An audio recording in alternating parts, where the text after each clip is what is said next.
Erwin Tulfo at tapang na tao, makapagsalita ng patapos. Kala mo kung sino, kukwilyuhan mo ang mga senador at ang hiringan sa Blue Ribbon Committee dahil ikaw kamo ang legit na chairman ng Blue Ribbon Committee at ipapahuli mo sa sina SP Cayetano, pati na rin si Carudante Marcoleta.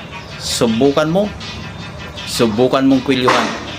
At isa ako sa mag-aabang sayo sa labas ng Senado. Makikita mo Erwin Tulfo, ang tapang mo, para kang tambay sa kanto, mahilig magsalita ng patapos, pagkatapos hihingi lang din pala ng tawad.